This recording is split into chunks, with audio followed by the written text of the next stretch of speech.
شوہر کو یہ باتیں بولنے والی عورت بغیر حساب کے سیدھا جنت میں جائے گی۔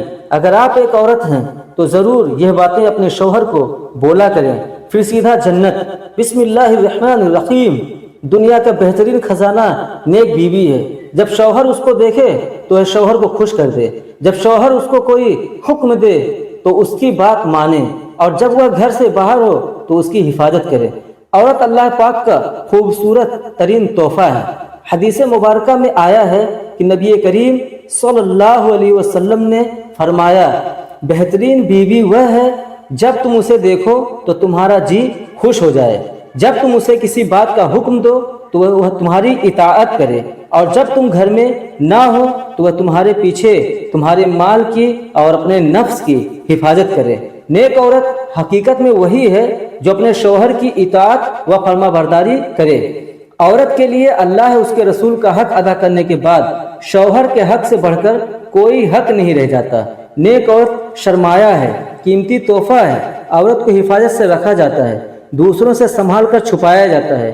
نیک عورت اگر شادی شدہ ہے تو جنت میں اپنے جنتی شوہر کے ساتھ رہے گی، اور شوہر کو ملنے والی حوروں کی سردار ہوگی، اور اللہ تعالیٰ اس عورت کو ان سب سے حسین و جمیل بنائے گا، اور وہ میاں بیوی آپس میں ٹوٹ کر محبت کرنے والے ہوں گے۔ عورت جنت میں اس شوہر کے ساتھ رہے گی جس نے دنیا میں اس کے ساتھ اچھے اخلاق کا برتاؤ کیا، اور وہ شوہر جس نے عورت پر ظلم کیا ہوگا، اس کو تنگ کیا ہوگا، وہ اس عورت سے محروم رہے گا۔ حضرت ام سلمہ رضی اللہ تعالیٰ عنہ سے ایک روایت ہے کہ انہوں نے آپ صلی اللہ علیہ وسلم سے پوچھا کہ کسی عورت کے دو شوہر ہوں تو وہ جنت میں کس کے ساتھ رہے گی؟ آپ صلی اللہ علیہ وسلم نے فرمایا، اسے اختیار دیا جائے گا، بس اس شوہر کو چنے گی جس نے دنیا میں اس کے ساتھ اچھے اخلاق کا برتاؤ کیا ہو، اور وہی اس کا جنت میں شوہر ہوگا۔ اے ام سلمہ، اچھے اخلاق والے دنیا اور آخرت کی بھلائی لے گئے۔ عورت کا اصل دائرے عمل اس کا گھر ہے، اس کو اس دائرے میں رہ کر اطمینان کے ساتھ اپنے فرائض انجام دینے چاہیے، اور گھر سے باہر صرف باضرورت ہی نکلنا چاہیے۔ ایک مرتبہ نبی رحمت صلی اللہ علیہ وسلم کی خدمت میں ایک عورت حاضر ہو کر عرض کرتی ہے کہ یا رسول اللہ صلی اللہ علیہ وسلم، میں عورتوں کی طرف سے آپ کے پاس قاصد بن کر آئی ہوں۔ میں یہ جاننا چاہتی ہوں کہ اللہ تعالیٰ جہاد کو مردوں پر فرض کیا ہے، اگر وہ کامیاب لوٹتے ہیں تو اجر و ثواب پاتے ہیں، اور اگر شہید ہو جاتے ہیں تو اللہ کے ہاں انہیں روزی دی جاتی ہے۔ مردوں کا یہ مرتبہ ہے، اور ہم عورتوں کا یہ حال ہے کہ ہم بس ان کی نگہداشت کرتی ہیں، ہمیں اس پر کیا اجر ملے گا؟ آپ نے فرمایا، تم اپنی تمام ان عورتوں سے جا کر کہہ دینا کہ بیوی کا شوہر کی خدمت و اطاعت کرنا اور اس کے حکم کو پورا کرنا اجر میں مردوں کے برابر ہوگا، لیکن تم میں بہت کم عورتیں ایسی ہوں گی۔ ایک اور حدیث میں آیا ہے کہ عورتوں نے حضور اکرم سے عرض کیا کہ ساری فضیلت تو مرد لوٹ لے گئے، وہ جہاد کرتے ہیں، اللہ کی راہ میں بڑے بڑے کام کرتے ہیں، ہم کیا عمل کریں کہ ہمیں بھی مجاہدین کے برابر اجر مل سکے؟ آپ نے فرمایا، جو تم میں سے گھر میں بیٹھے وہ مجاہدین کے عمل کو پالے گی۔ مجاہدین اللہ کی راہ میں تکلیف برداشت کرتے ہیں، گھر کے آرام اور سکون کو ترک کر کے دن رات ہو کر جہاد کرتے ہیں، ہجرت کرتے ہوئے وطن سے دور ہوتے ہیں۔ حضرت امام جعفر صادق رضی اللہ تعالیٰ عنہ کے پاس چند عورتیں آئیں، آ کر کہنے لگی، اے نواسے رسول صلی اللہ علیہ وسلم، کیا کوئی ایسا عمل ہے جس کے کرنے سے مرتے وقت روح آسانی سے نکلے، تکلیف نہ ہو، خاتمہ ایمان پر ہو، مرتے وقت کلمہ نصیب ہو، میری اندھیری قبر کی کوٹری روشن ہو جائے، قبر جنت کے باغوں میں سے ایک باغ بن جائے؟ کوئی ایسا عمل بھی ہے؟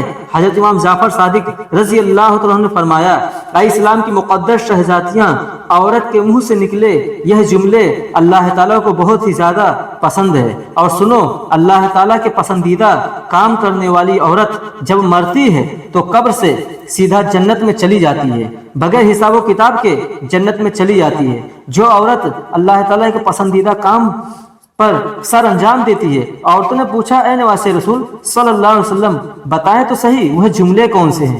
حضرت امام جعفر صادق رضی اللہ تعالیٰ نے فرمایا، پہلا جملہ بیوی کا شوہر کے سامنے حلال رزق طلب کرنے والا جو جملہ ہے اللہ تعالیٰ کو بہت ہی زیادہ پسند ہے۔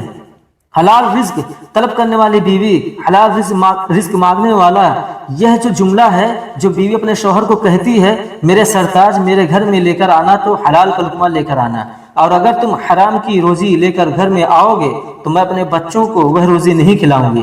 یہ جو حرام کا رزق ہے اس کا نوالا میں اپنے اولاد کو نہیں کھلاؤں گی۔ حلال رزق کے اوپر ایک صحابی رسول کا رلا دینے والا واقعہ سنیے۔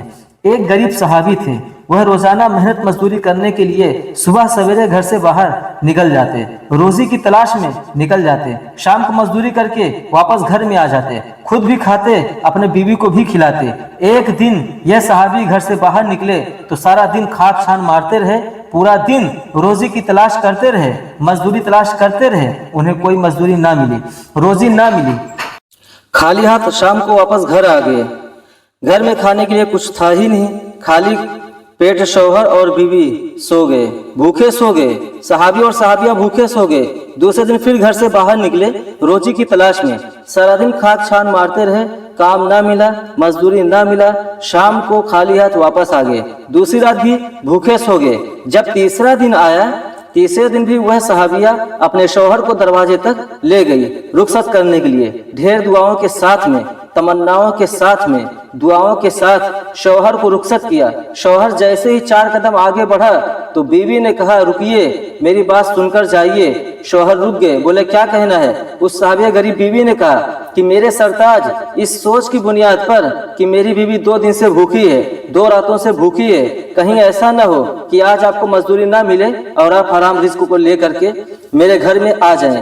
یاد رکھیے کہ میں مر جاؤں گی لیکن حرام رزق قبول نہیں کروں گی، حرام کمائی کا لقمہ نہ تو میں کھاؤں گی نہ تو اپنی اولاد کو کھلانے دوں گی۔ وہ تھی اسلام کی مقدس شہزادیاں جن کی گود میں اسلام پلتا تھا، کہتی ہیں میں بھوکی مر جاؤں گی، تیسری رات بھی بھوک سے گزار لوں گی، کوئی بات نہیں، اگر کام نہ ملے تو واپس آ جانا، لیکن حرام کی کمائی میرے گھر میں نہ لے کر آنا، سود کا مال میرے گھر میں نہ لے کر آنا، حرام مال میرے گھر میں نہ لے کر آنا۔ حضرت امام جعفر صادق رضی اللہ تعالیٰ عنہ فرماتے ہیں، بیوی جب شوہر سے حلال رزق طلب کرنے والا جملہ بول رہی ہوتی ہے اس وقت اللہ تعالیٰ کے بہت زیادہ قریب ہوتی ہے۔ یہ جملہ کہتے وقت اس عورت کی روح آسانی سے نکلوائے گا، روح نکلتے وقت اسے تکلیف نہیں ہوگی، قبر کی اندھیر کوٹری روشن کر دے گا۔ یہ جملہ قبر کو جنت کے باغوں میں سے ایک باغ بنا دے گا۔ یہ جملہ فرماتے ہیں، دوسرا جملہ بیوی اپنے شوہر کے آگے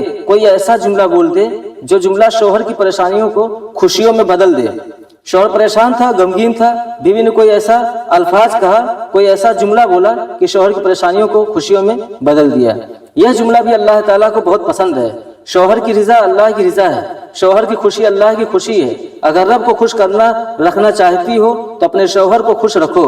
حضرت امام جعفر صادق رضی اللہ عنہ فرماتے ہیں، تیسرا جملہ اتنا بڑا قیمتی ہے کہ جب عورت اپنے سر کو اللہ کے حضور جھکا کر کہتی ہے سبحان ربی العالی، سبحان ربی العالی، سبحان ربی العالی، اللہ کو اتنا پسند ہے کہ یہی سبحان ربی العالی مرتے وقت اس کو کلمہ نصیب کر دے گا، مرتے وقت اس کا خاتمہ ایمان پر ہوگا، قبر کے اندھیرے کی کوٹری روشن کر دے گا، قبر جنت کے باغوں میں سے ایک باغ بنا دے گا۔ نماز کا دامن مضبوطی سے پکڑے رہنا، نماز کا دامن کبھی نہ چھوڑنا۔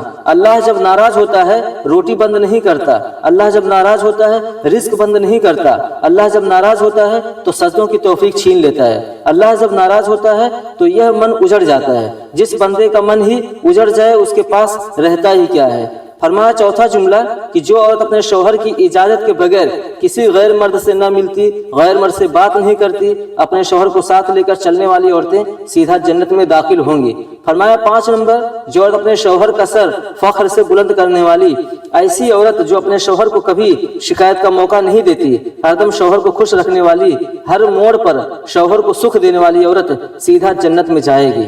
جنتی عورت اللہ تعالیٰ کے احکامات کی پابندی کرتی ہے۔ ناظرین، یہ باتیں ایسی ہیں، یہ کام ایسے ہیں جس سے مرتے وقت عورت کی روح آسانی سے نکلے گی، خاتمہ ایمان پر ہوگا اور قبر سے سیدھا جنت میں چلی جائے گی۔ اللہ پاک ہمیں دین کی مکمل سمجھ عطا فرمائے اور ہمارا خاتمہ ایمان پر فرمائے۔ دنیا میں جہاں کہیں بھی ہمارے مسلمان بھائی پریشان ہیں، اللہ تعالیٰ ان کی پریشانیوں کو دور فرمائے، آمین۔